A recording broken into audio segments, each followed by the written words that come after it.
All right, it is 5 after, which means it's time for us to begin. So good evening, everybody. Thank you so much for coming this evening. Now, it has been a while. In case you haven't attended an event with me before, I'm Angelina Lippert, the Chief Curator of Poster House, which is the first and only museum in the United States dedicated to the art and history of the poster. As always, we've kept our online programming free thanks to crazy poster people like you who allow us to pay our speakers through donations. And tonight, thanks to a generous sponsorship by Don Leibowitz and Claudia Wagner, we are back with the first 2023 installment of Posters and Cocktails. And tonight's theme, as attempted to be told with my outfit, is American travel posters. I've got like the I Heart New York and a rodeo jacket on. That was a gratuitous flashing of our public that you just did right there. There is nothing about me that isn't gratuitous. That's fair. Now, if you haven't been to a Posters and Cocktails before, you might want to know that we get a little weird, like you just saw, a little dirty. I'm also joined tonight by my two favorite fellows, Nicholas Lowry of Swann Auction Galleries and Don Spiro of the Green Fairy Society. And as always, Don will start us off with an all-American beverage, and then we'll head west with Nico on a manifest destiny of poster delights. And we'll go back and forth like that until the jokes get really bad and we've finished about 4 cocktails. And if you don't have the ingredients, I suggest doing shots every time Nico says American or makes an innuendo. So dealer's choice on that. Now, meanwhile, if you have questions, put them in the chat and I will vocalize them to everyone as we go. Make sure you have it under everyone and not just hosts, because I can't see it. And if you need closed captioning, there is a CC button in the lower portion of your screen. And because we've had complaints, if you do not like seeing the chat pop up, expand the window and drag it off your screen.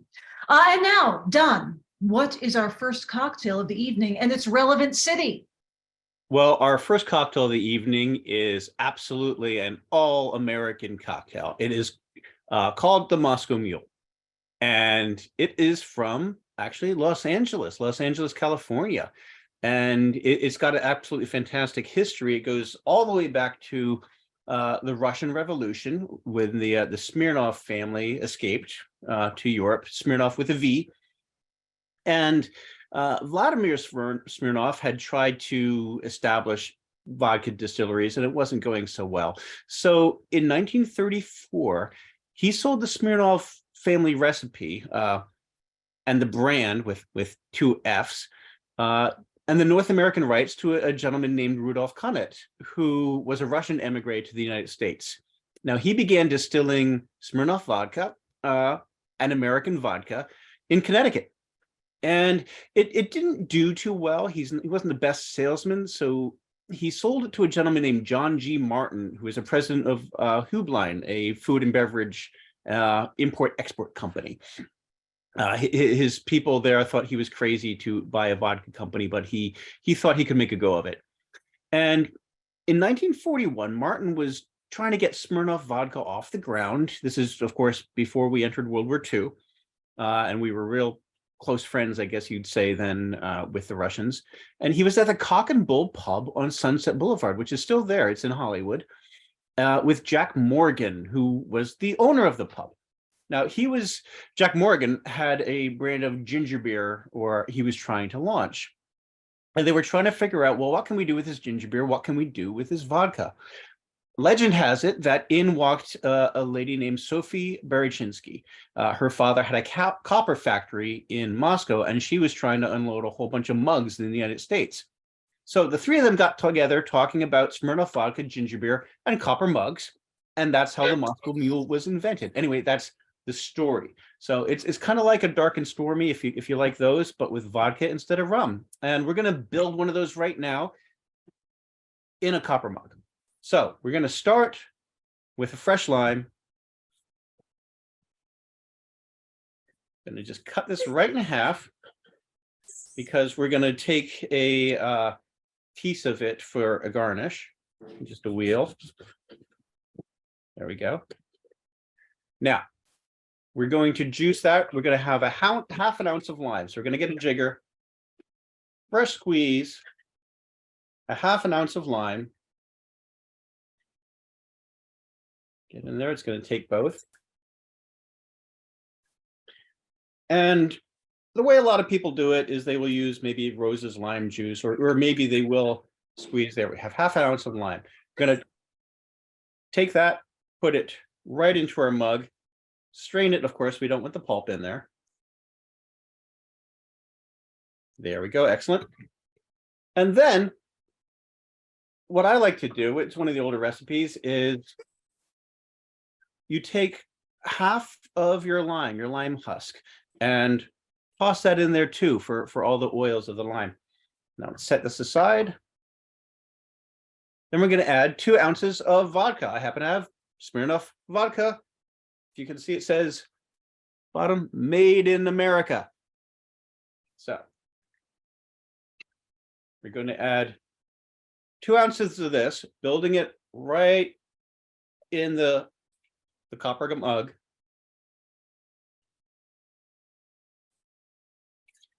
There we are.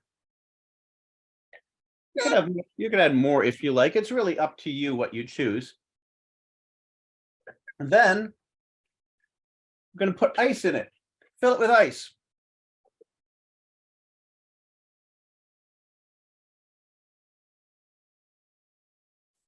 More. There we go. And then we're going to top it with some ginger beer. I'm using an all-natural ginger beer. Ginger beer is different from ginger ale, which tends to be mostly corn syrupy and artificial color and sweeteners and stuff. So we're just going to top it. Use whatever ginger beer you like. There we go. Then we're going to take a straw, give it a stir. Put your lime wedge on there. And that, You okay, Pumpkin? that is a delicious Moscow Mule. And over to you, Nika.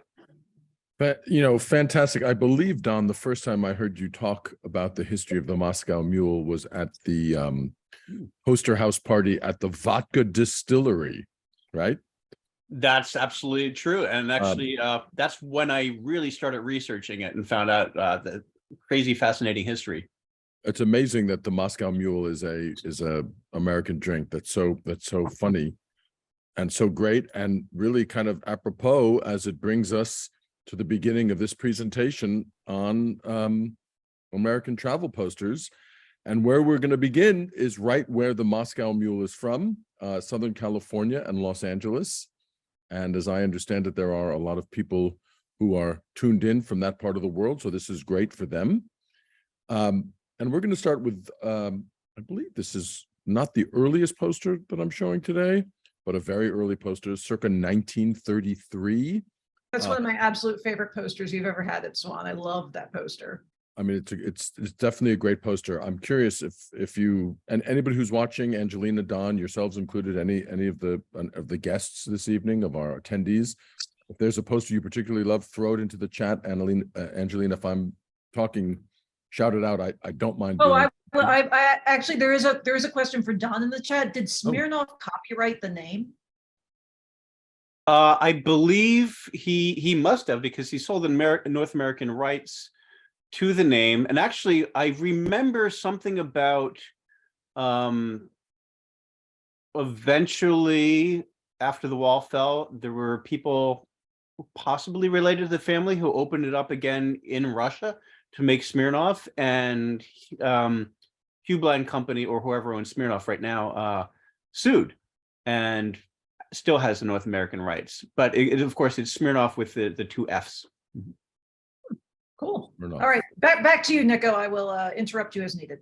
That's quite all right. So 1933, and it's interesting to figure out who actually produced this poster. It's not an airline, it's not an ocean liner company, nor is it a train company in particular, a particular train line, and several lines ran out towards the West Coast.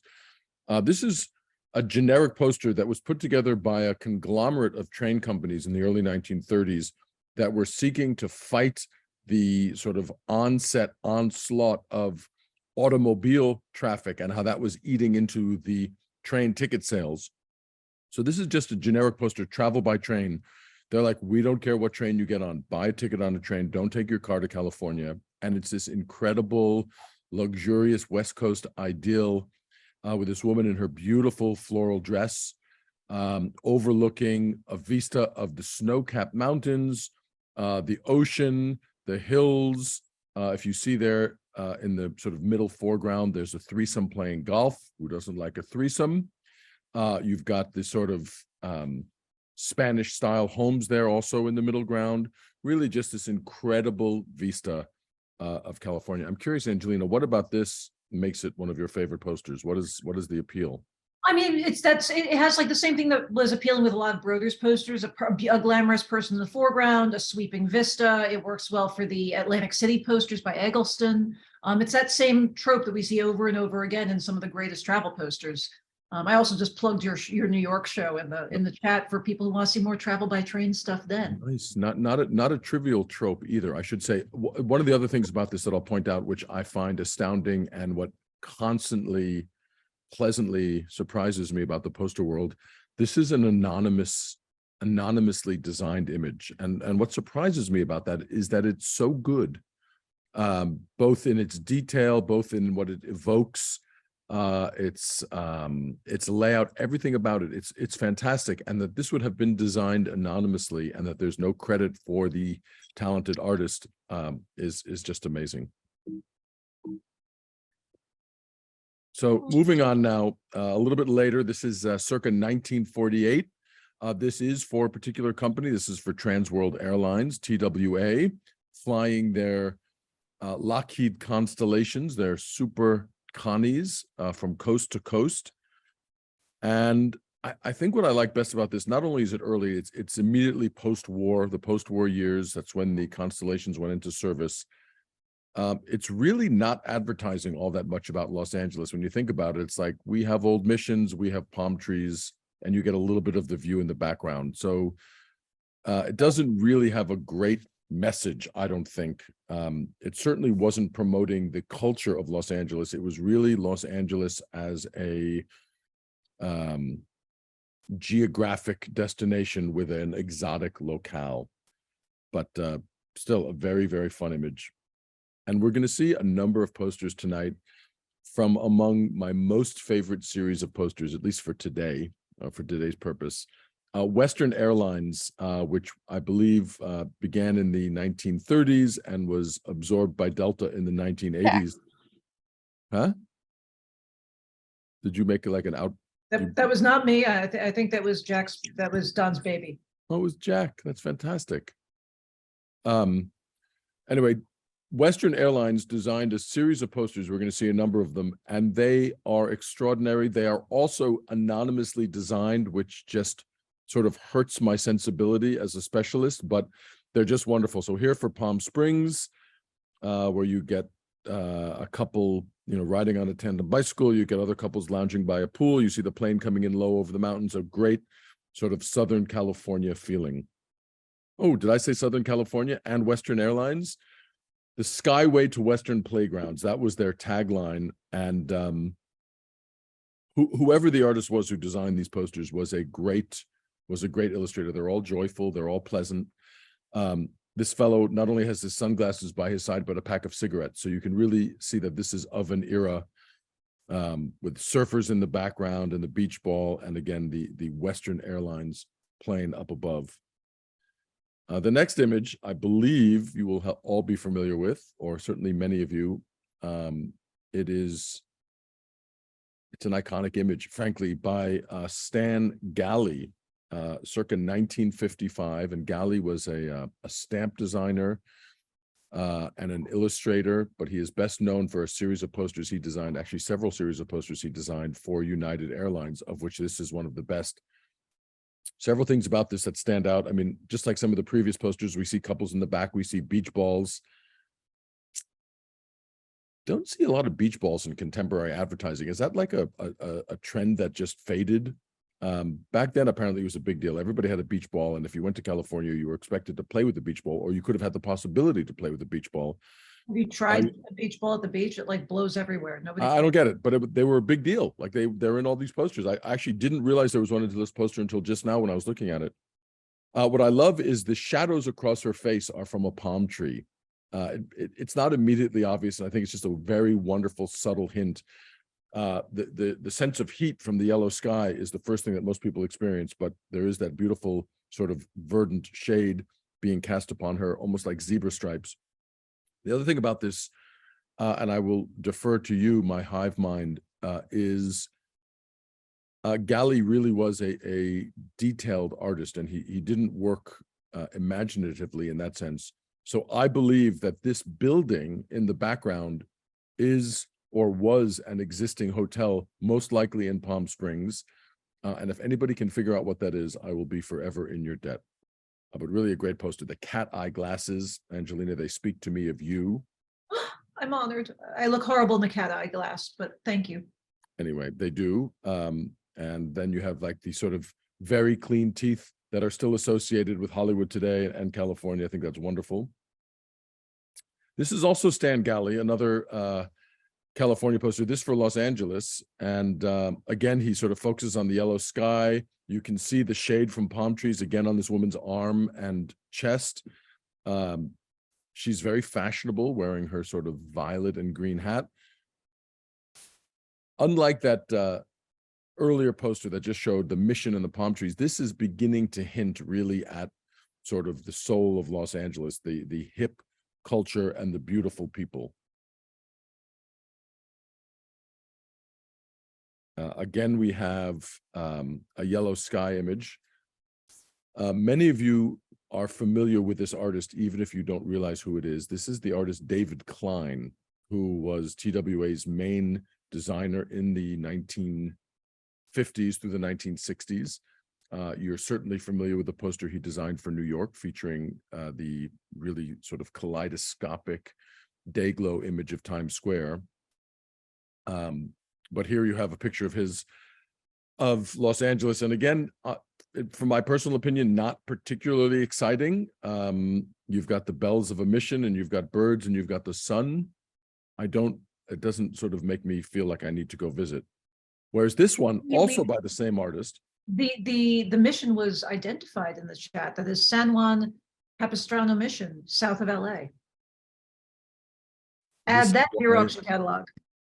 What's that?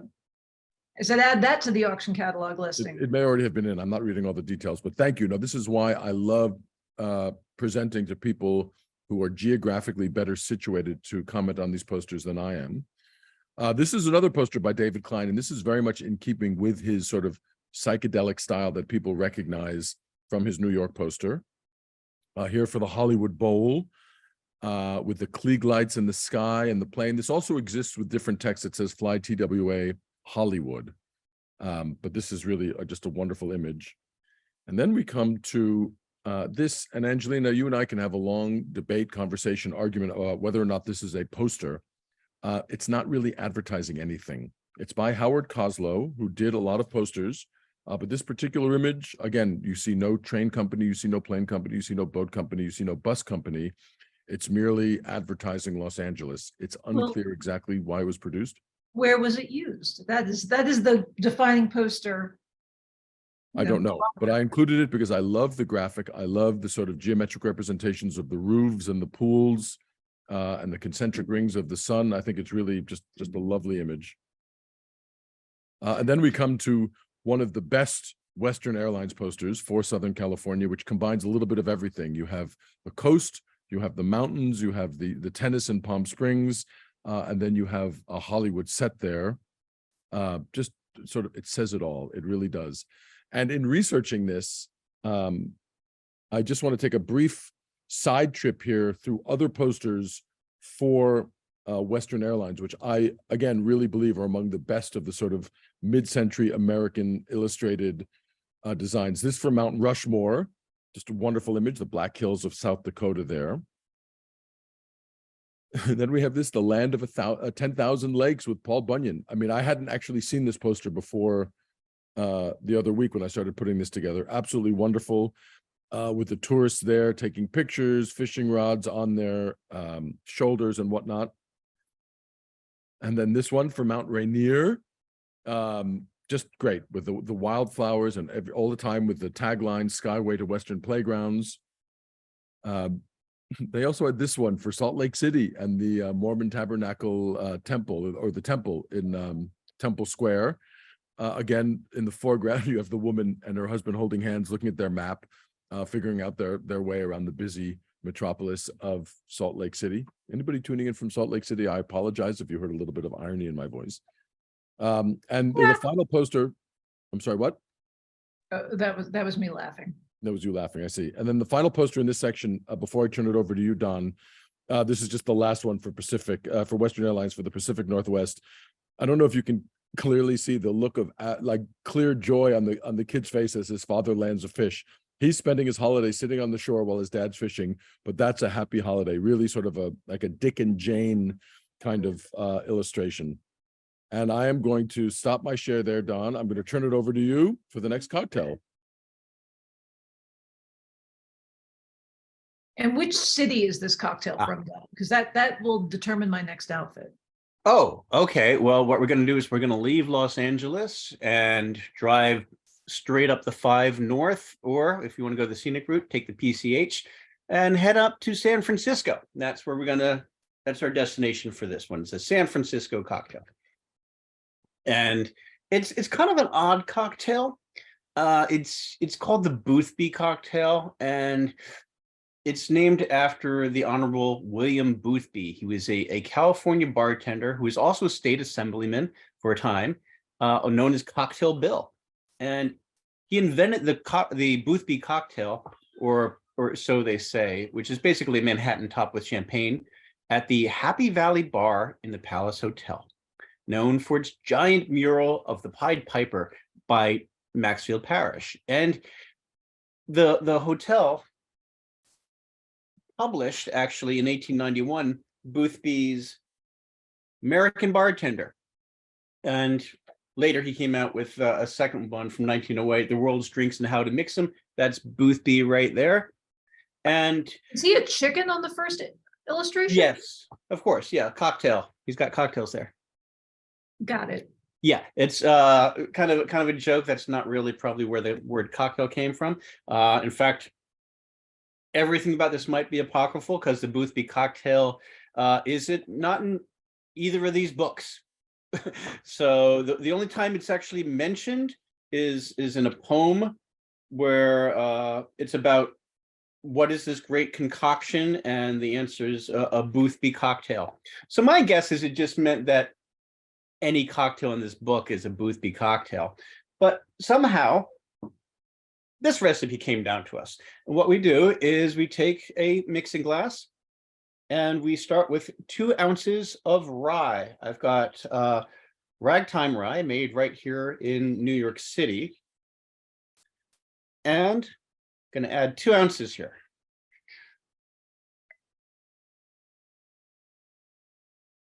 All right, so 1. This is a really nice rye. It's made with, not just made in New York City, but it's made with rye that is grown in New York City.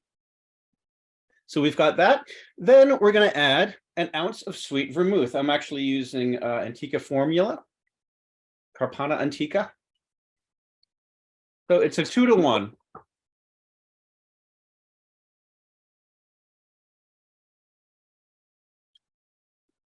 And if you notice, we've pretty much got Manhattan here going. And guess what? More like a Manhattan. We're going to add 2 dashes of Angostura bitters from Trinidad. And top it off with some orange bitters. I've also got Angostura orange bitters. So there we go. Then we're going to be adding our ice.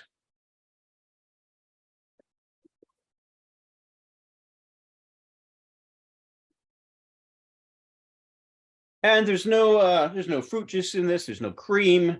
There's nothing that really needs shaking. No eggs. So you just stir it.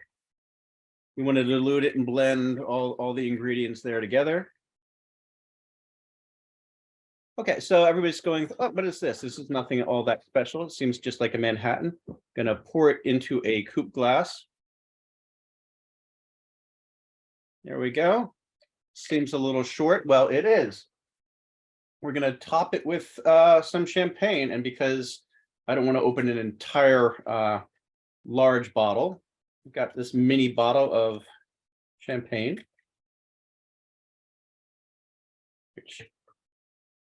There we go.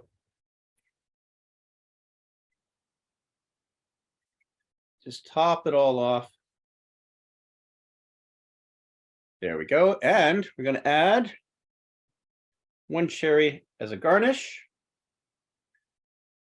And that is a Boothby cocktail. And let's see how this tastes. Like a Manhattan top with champagne. Nice. Can't go wrong with that. So cheers. That's incredible. You know, again, we haven't done this in a while, so I forgot just how jealous I am that you're enjoying all these cocktails while I'm sitting here drinking water. But I'll probably see you at the Green Ferry next week, Don. So maybe I can get one of these then. Absolutely. I hope so. I'll buy. Angelina apparently didn't make hers as good as you made yours. I didn't have champagne. I only had mango seltzer. So, you know. Who would have imagined that wouldn't go well? That's kind of kooky. Anyway, so I'm going to jump right in there since we were talking about San Francisco.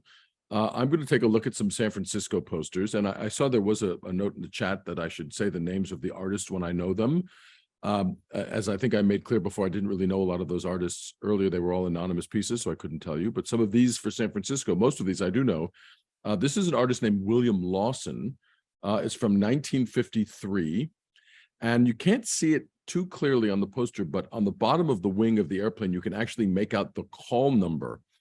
And when you look up the call number, because this is what geeky poster researchers do, you find out it's a DC-7, which went into service for United in the early 1950s, the first commercial aircraft to make a nonstop flight against the headwinds from the East Coast of America to the West Coast. This is a great poster.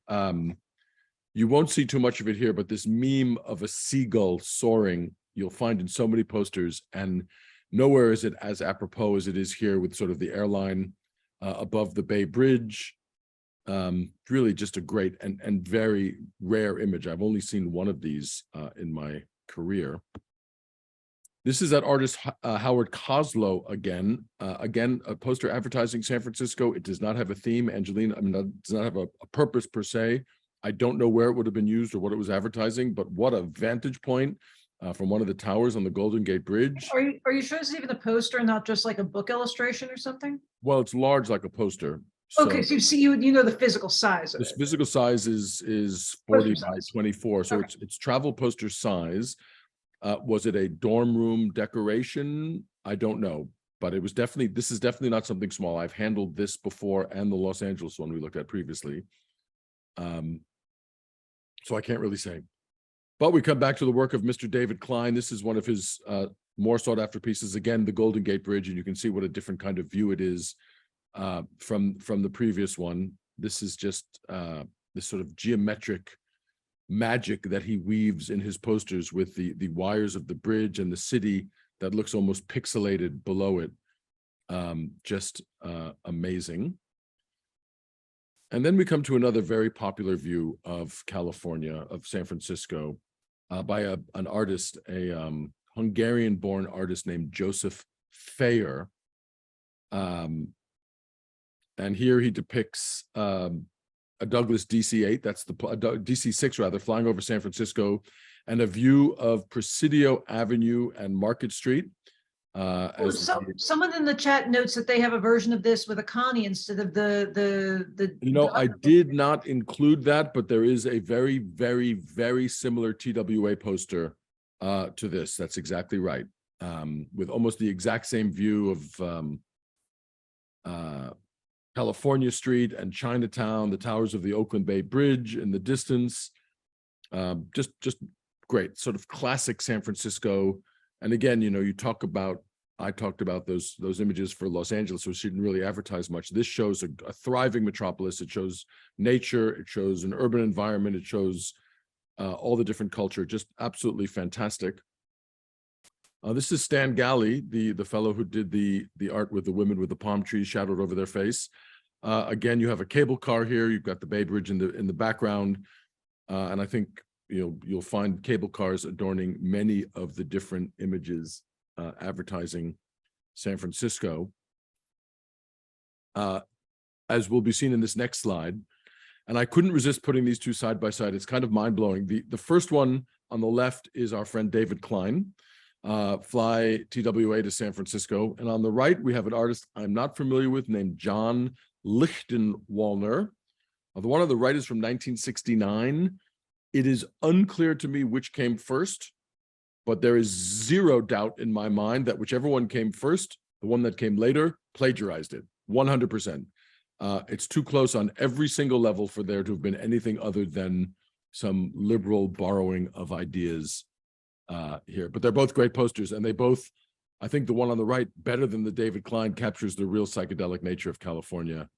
But they're both wonderful images. I very much like how each artist individually came up with the idea to use the three windows on the cable car as different images of the city.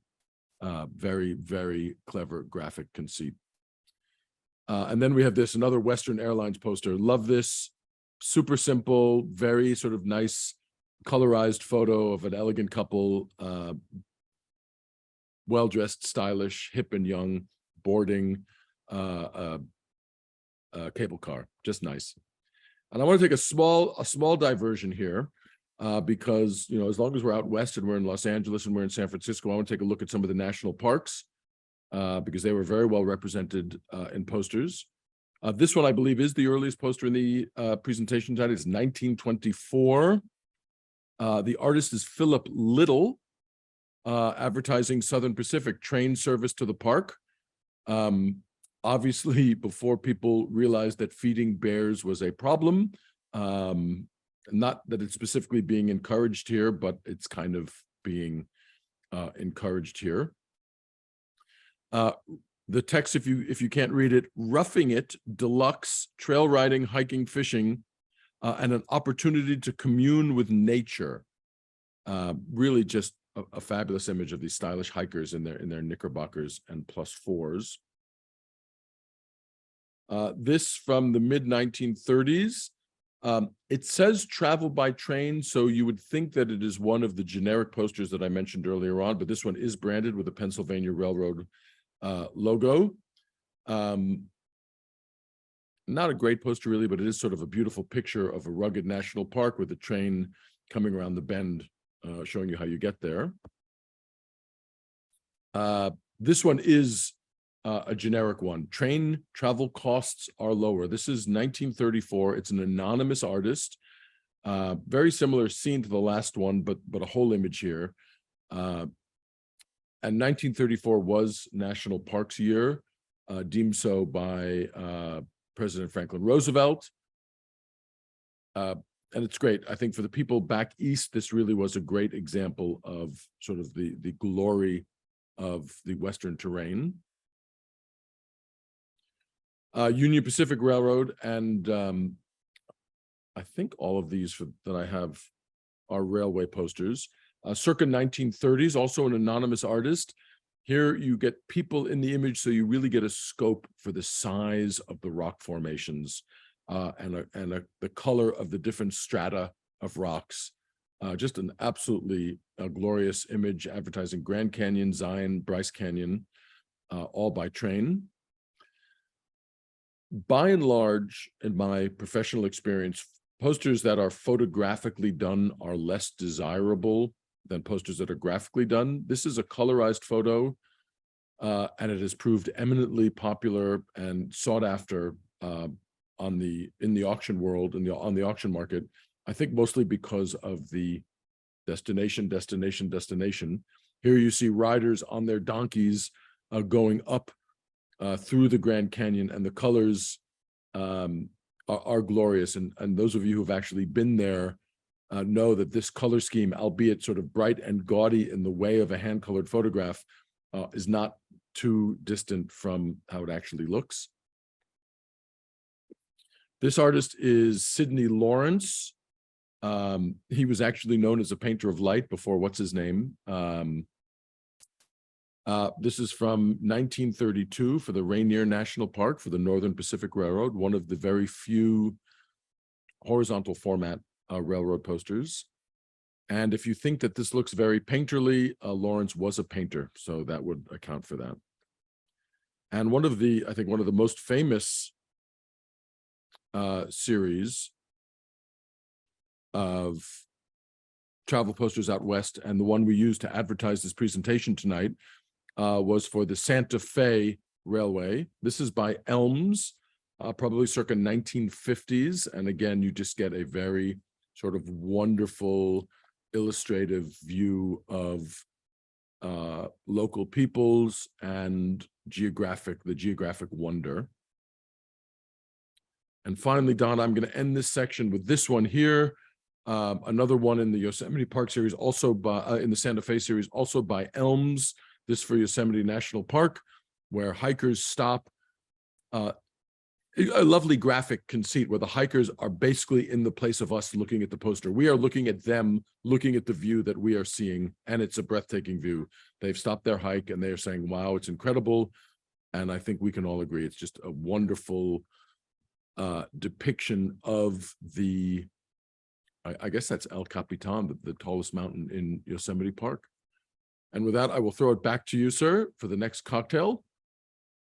Terrific. For this one, we spent a lot of time doing the cocktails on the Western Seaboard.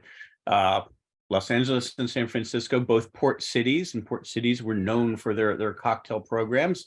Going to go over to the East Coast now. I'm going to go to Boston. And this cocktail is a terrific one called a Ward 8, named after the 8th ward in Boston. Now, the first mention of this cocktail is in something called A Bachelor's Cupboard by Amy Lyman Phillips. It was from 1906. She wrote it that it was served at Boston's Winter Place Hotel, known locally as Frank Locke's.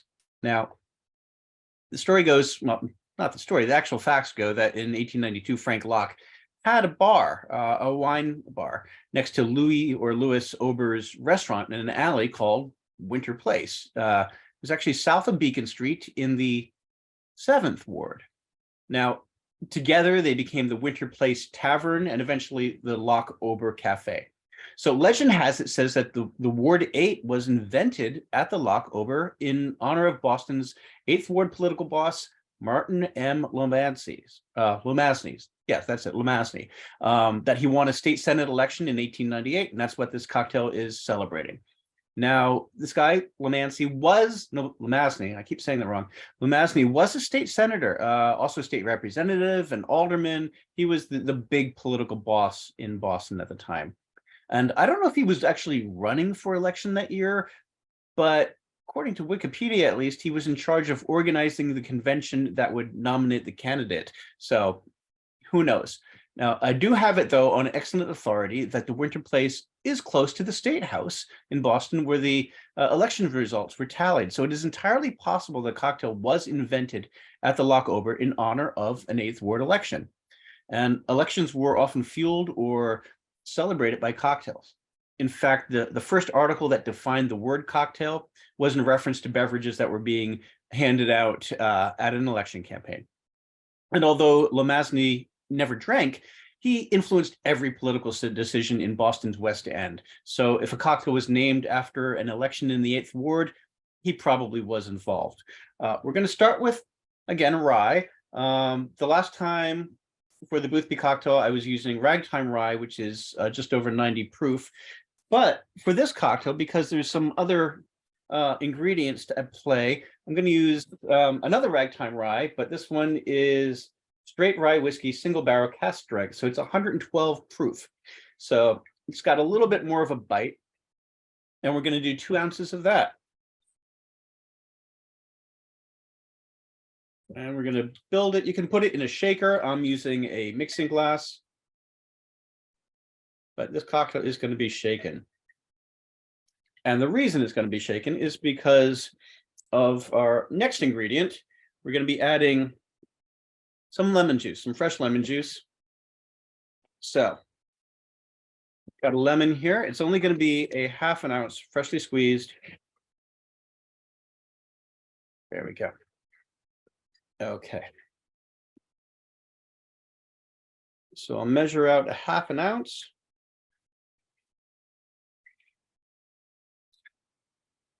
Getting it everywhere, as you do. There we go. That's a 1/2 ounce. And since it's fresh, going to strain it. There we go. So we've got 2 ounces of rye, 1/2 ounce of lemon juice, fresh squeezed. We're going to add another 1/2 ounce of orange juice, also fresh squeezed, with a lot of pulp. So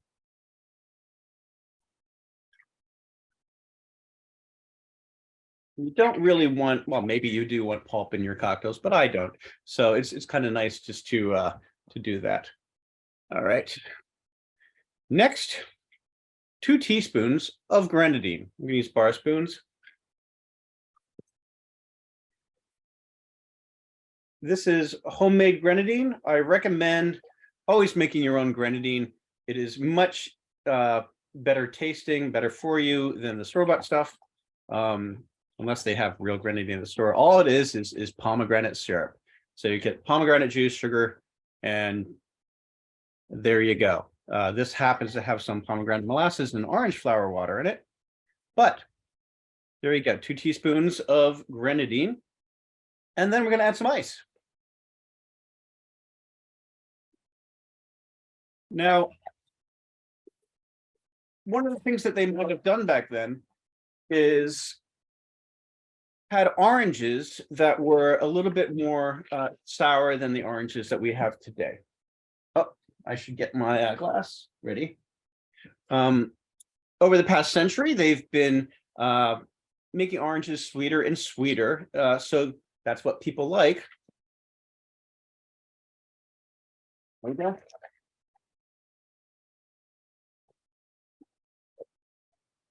But if you want to maybe bring the orange to a little bit of a sour that a lemon has, you can always adjust it. You can add some citric acid.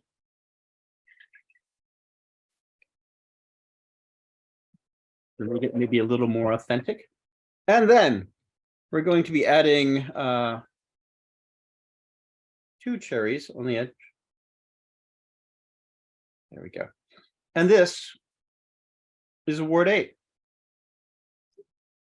Guys, I just got the most amazing news. It's also very sort of sad news, but the most amazing news. 2 people actually showed up at the museum thinking this was on site. So I have to give a shout out to Elaine and Thelma, who are drinking from our conference room right now. Oh, wonderful. Oh, wonderful. And then when we Elaine do and this in Thelma. person, I hope you guys show up in person as well, but enjoy our conference room in the meantime, If guys. they're drinking from the conference room, it sounds like they're employees. No, these are not people I've ever met before. These are not Oh, employees of in Poster that House. case, These are wonderful. Elaine, these are 2 lovely ladies who showed up. Cheers to them. Yeah, Well, cheers so- to Elaine and Thelma. Thank you so much for So coming. someone was there to let them into the conference room so they could watch. That's really nice. Right, Poster That's House. like- We can. Well, we that's also like- have an event going on there tonight. Tim's I see. giving a That's- I tour of the I was going to say Japanese. that's a full service. That's a full service museum there. It really is. The Met will not do this for you. I don't think so. So we are now going to take that great Boston cocktail that you all have and take a trip around Beantown here. This is one of my favorite posters. It's one of the earliest posters for Boston. It's a very early American aviation poster, 1915. It was advertised in the 1915 Boston Exposition. This poster was designed in 1909. There's a lengthy historical explanation available online about the Boston Exposition, but it never happened. It was sort of like a World's Fair that was planned for, kicked off with something at the Old Art Museum on Copley Square in 1909, but the big event in 1915, all the planning fell apart. But this is just a wonderful, wonderful early aviation aerial view. The artist is Frank Vinnick Smith, not a particularly well-known poster artist, but it's a great depiction of a Wright Brothers aircraft and a wonderful aerial view of the city. Some of you might recognize this. It's from 1926. It's, okay, Boston adjacent, to be fair. It's the Berkshires. John Held Jr., one of the great cartoonists of the era. working here for the New York, New Haven, and Hartford Railroad. Vacation time in the Berkshires. Those of you who know Held's work will recognize his style. These sort of very trendy, large-headed people, all kitted out and doing various activities, cookouts, dancing, fishing, canoeing, golfing, tennis, etc. Really just a great piece. 1926 is the date on this poster. Everybody wanted to get into the game. In circa 1930, rather, the New York Central Lines issued this poster designed by Anthony Hansen to take the New York Central Line up to New England. You know, again, in my personal opinion, I feel this is kind of a static image. It's a lovely New England landscape, but it doesn't really make me say I want to go there. It's like, meh, got some farms, they've got some ships. It's nothing too great. Another depiction of the Berkshires is from several decades later, 1942 here by Ben Nason for the New Haven Railroad. Again, it's very pretty and quite bucolic, but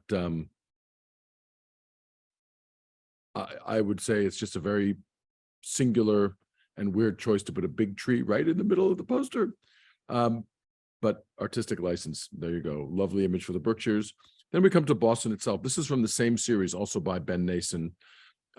Historic image of Boston, the Old North Church, Faneuil Hall, seen by day, seen by night.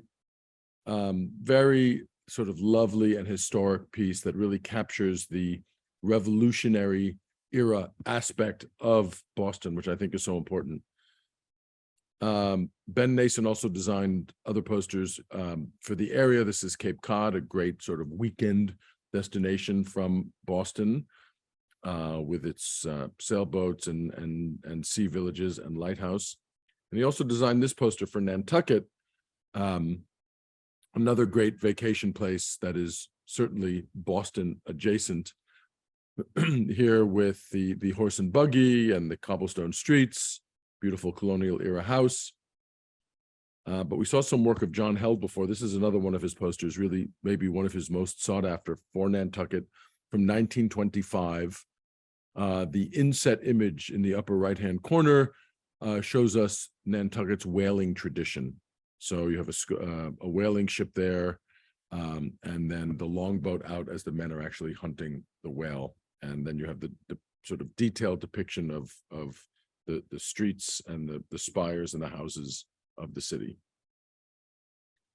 While this poster for United Airlines, which is by William Lawson again, whose work we saw earlier, circa 1953, it says New England, but it's certainly showing the Old North Church in Boston.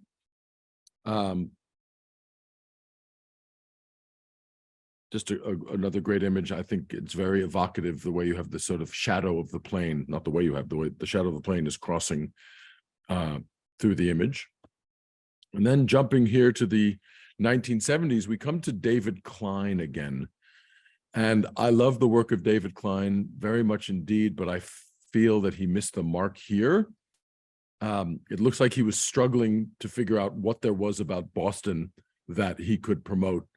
And the best he could come up with was a Revolutionary era drum, not dissimilar to Ben Nason putting a tree in the middle of the poster for the Berkshires. You do see the city's maritime tradition represented by the clipper ship. You do see the Old North Church and some of the old buildings and whatnot, but this is not, it is a Boston poster. It is not a great Boston poster. My apologies to David Klein. This poster by an artist named W.W. Beach, is, and I don't think I've ever done this in the history of these events before. I really don't like this poster. It is a Boston poster, but boy, this tells me nothing about Boston. There's a mouse. Like, I don't want to go to Boston and see a mouse.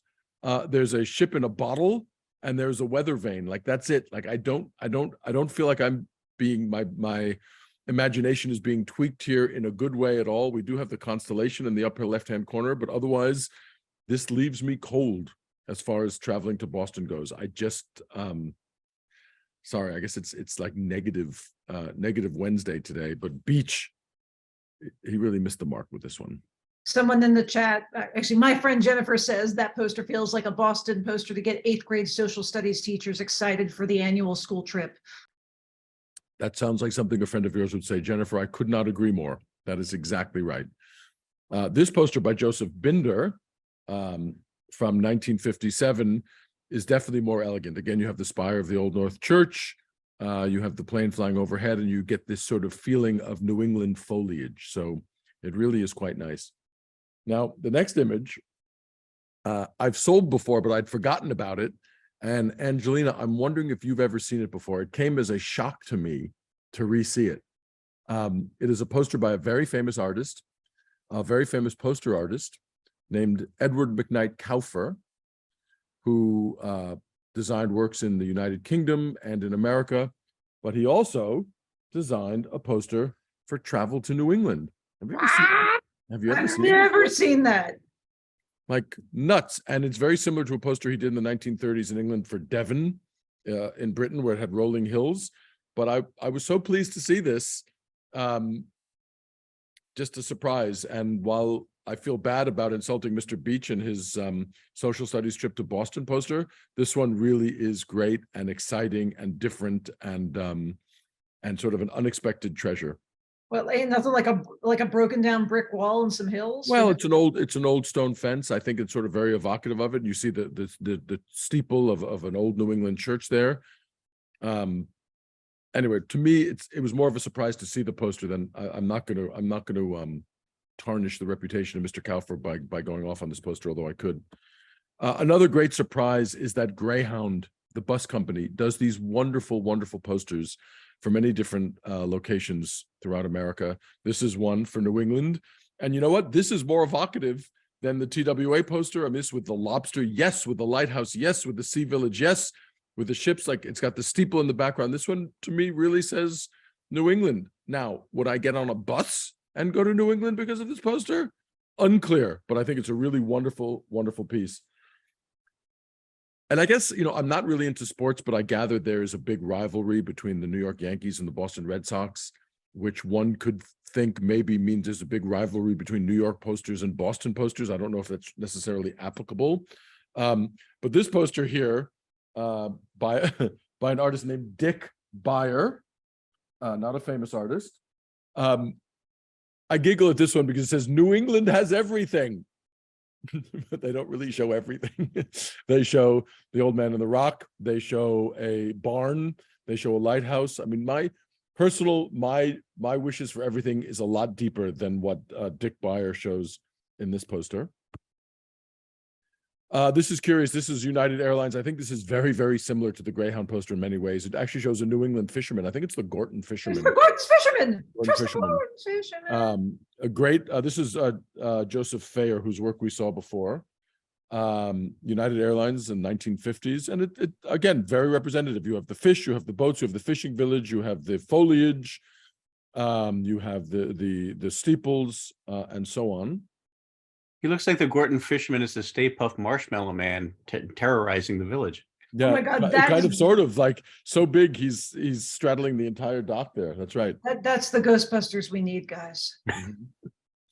And then this is another poster by the artist Ben Nason, who put the tree in the middle of the Berkshires.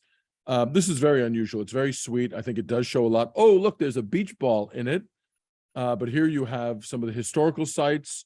You have some of the leisure activities, and then you have some of the natural activities on the bottom. So it's actually, I don't know. I consider this a really good thing. Now we're going to take a detour. I kind of screwed up geographically here. Just before we get to your next cocktail, Don, I'm going to whiplash back from the East Coast all the way to the Northwest, and we're going to go to Alaska just briefly because there were some really wonderful Alaskan posters. And I will just point out as a plug for something I have no right plugging, the Antiques Roadshow will be going to Anchorage, Alaska in July. And I'm very excited to see what kind of posters might show up there. It might be something like this wonderful poster from the 1930s for the Alaska Steamship Company. Love this image. I don't know how many of you out there are cruisers, by which I mean people who on cruise ships, not who go out looking for people to pick up at night. Sail the sheltered seas to Alaska. This is the Alaskan Fjord Network. And apparently it's just a beautiful, beautiful place to cruise. Angelina, when your grandmother was in Alaska in 1985, did she cruise up there? She was in Hawaii. Ah, okay, we'll Wanda get to that hasn't later. been to I screwed that Alaska. up. I screwed that up. I mean, it's, you know, one of the later states. Yeah. This is Sidney Lawrence again. He did the Yakima Gateway poster earlier. This one for Alaska is just a great sort of a native image of what's called a potlatch, which means giving in the Chinook jargon of the Northwest coast. A potlatch is a festival of giving to which one's family, neighbors, friends, or even whole tribes are summoned from near and far. And this is one of the great cedar boats of the Chinook people, a wonderful sort of native image of Alaska.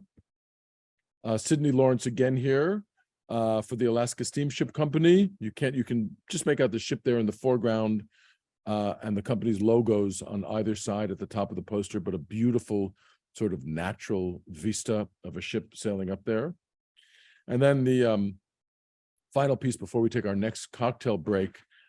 This is by Paul George Lawler, a nice photo montage of an Alaskan native, a totem pole, and a DC-2 soaring over the landscape there. This from circa 1940 for Alaska.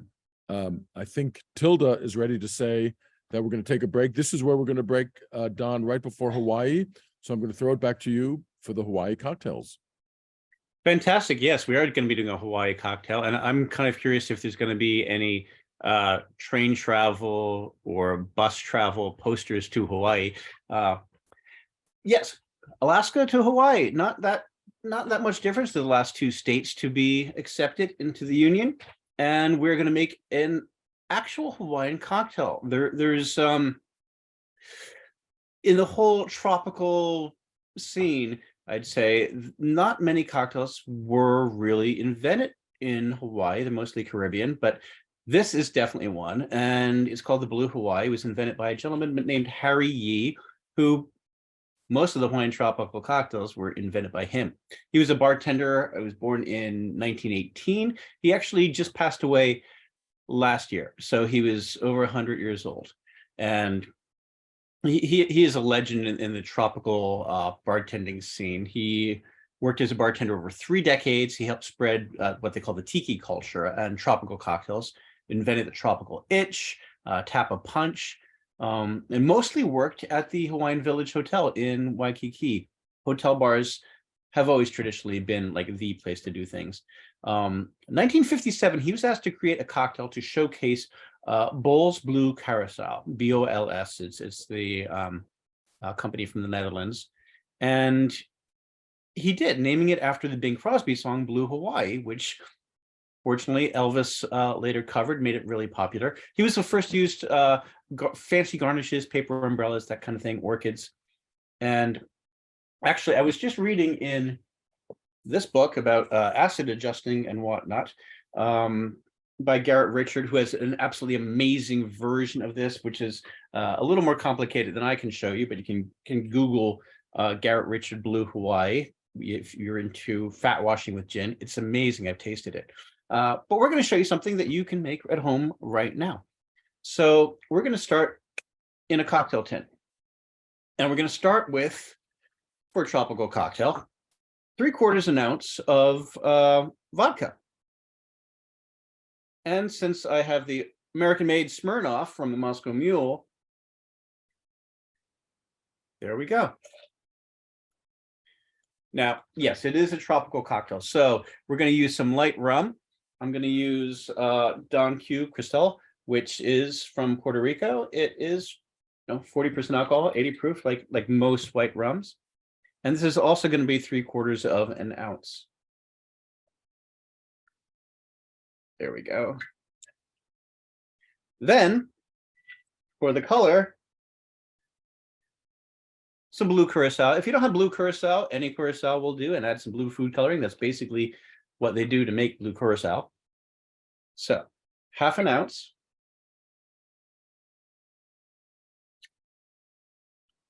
There we go. Gifford makes a really good one. I have Senior blue curacao, which is terrific. I just don't have it right here with me. And then I'm going to do an ounce of sour mix. Now, sour mix is actually really easy. You saw me juice a lemon, you saw me juice a lime. So you add 1 part lemon, 1 part lime, 1 part sugar. Some people add 1 part water. But that's basically it. That's how you make a nice homemade fresh sour mix. We'll have an ounce of that.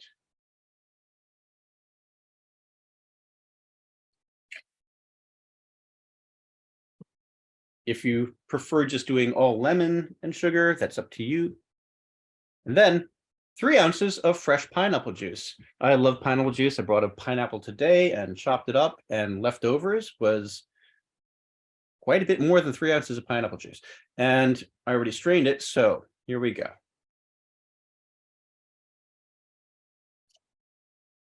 1, 2, and 3. So what are we going to do now? We're going to add our ice. And the way you would do this if you were tending a bar would be you would add the ice, and then you would flash blend it.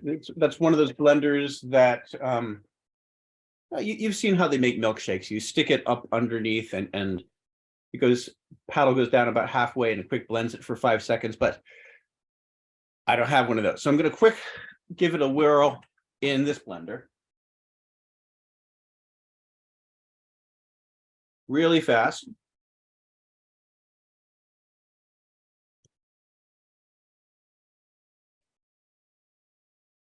That's about it for me. Then we're going to pour it into a hurricane glass that's been chilling. There we go. There we go. Might have made a little bit much.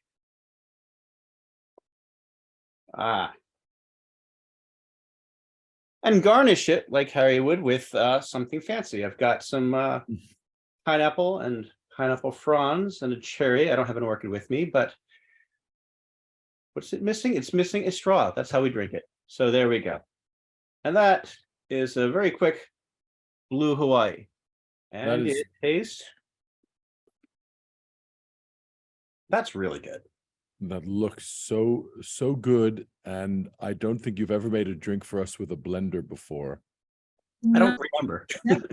That's great. Absolutely incredible, and it really should set the mood right now as we go straight to Hawaii to take a look at some posters. I'm just going to come here.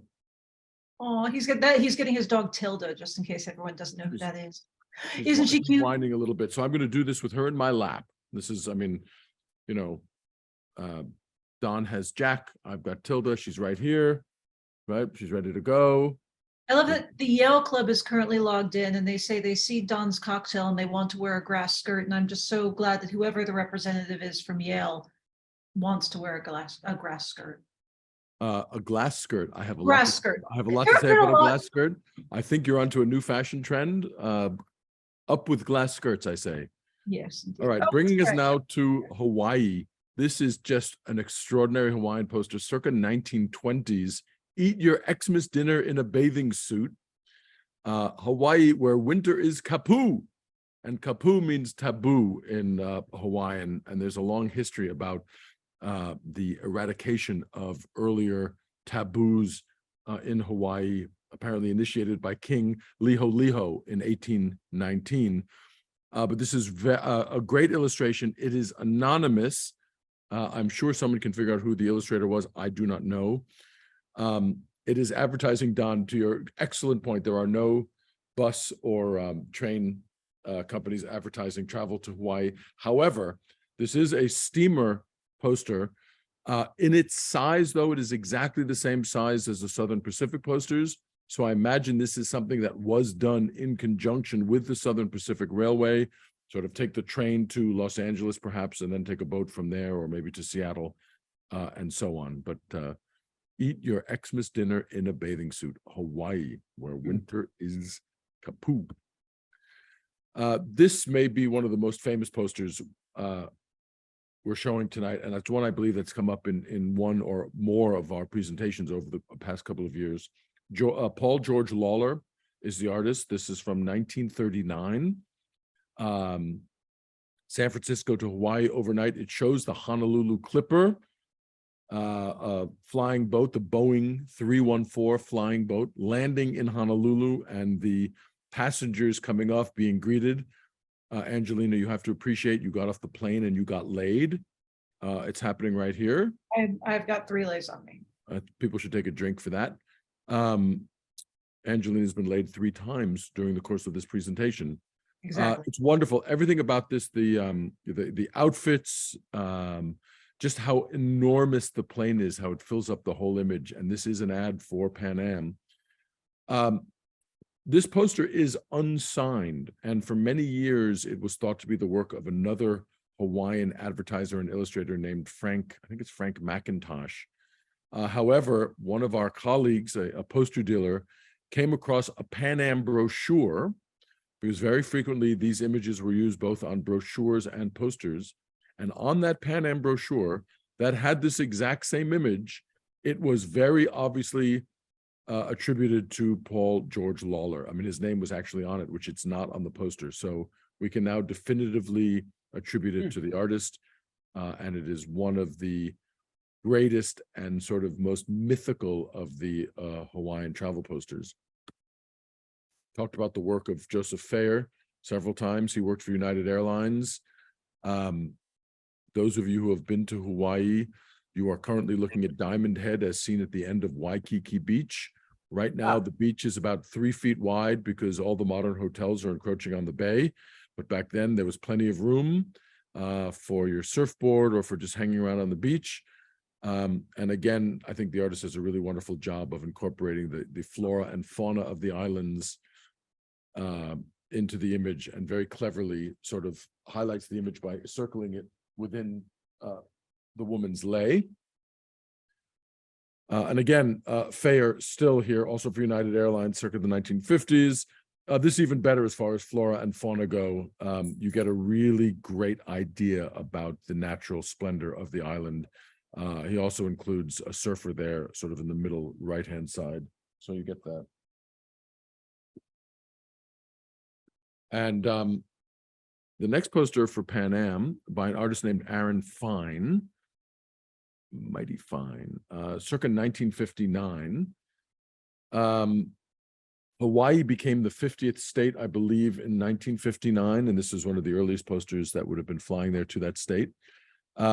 It's sort of a weird modern representation of people on their surfboards, a little bit more artistic, I would think, than it is effective, but still a lovely poster.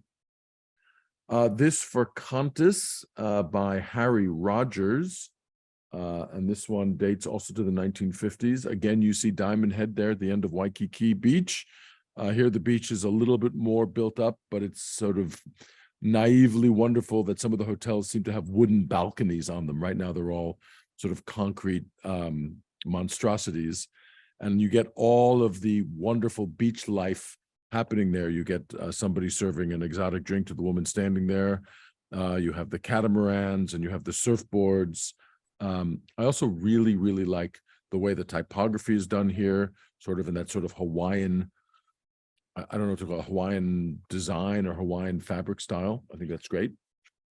And then we move on to the 1960s, one of my favorite posters for Hawaii, because technically you can tell a good poster if it's something that makes you laugh. And this is just great. It's like a very childish but very effective representation of a sun-tanning pineapple. It's just great. We come back to Western Airlines here. Another very sort of beautiful psychedelic image, late psychedelic era, circa 1970, with this woman with her dress and her matching bikini top against this sort of very wonderfully and unexpectedly colored lavender sky and Diamond Head in the background. Just a beautiful exotic image for Hawaii. And the last poster I'm going to show, any guesses on who the artist is here? Is it David Klein? It is David Klein. It is David Klein. And once again, I think he may have missed his mark here. He chose a ukulele as best way to represent Hawaii. He basically shows the same woman twice, which I'm not really sure what the purpose of that is. A little bit of voice of space. He does get a big wave in there, which is good. He gets some stars and some palm trees and a beach in there. He gets half of a lei, the right-hand side of the ukulele, but not an amazingly effective poster. But it is David Klein. And I thought that was the best place for me to wind up this first of perhaps 1, 2, or 3 trips around America for posters and cocktails. Indeed. Well, I know you've done Alaska, but I think next time I'll bring the Alaska cocktail just for fun. Oh, I That's just good. touched on Alaska. There's plenty more Alaskan posters, so that would be great. Great. Indeed. So thank you so much, guys. This topic, as we mentioned earlier, was actually crowdsourced. So if you have other suggestions for future posters and cocktails, now is the time to let us know. We will be announcing future posters and cocktails events soon. And yes, the 2 ladies stuck in our basement, we are hoping to bring at least one to Poster House in person. So definitely email us with thoughts on that. If you want another American travel poster one, definitely mention it. The email address is info@posterhouse.org. And if you're in the city, please remember to stop by Poster House to see our incredible exhibitions, attend an event at the Green Fairy Society, or preview an auction at Swann Auction Galleries, where you will also get the pleasure of interacting with one of us. And with that, good night, everybody. Angelina, thank you. Salvador, wherever you are, thank you for arranging this. Don, as always, a pleasure to work with you. Look forward to seeing you next week at the Green Fairy. Looking forward to Wonderful. seeing everybody here in person again. So cheers and thanks for tonight.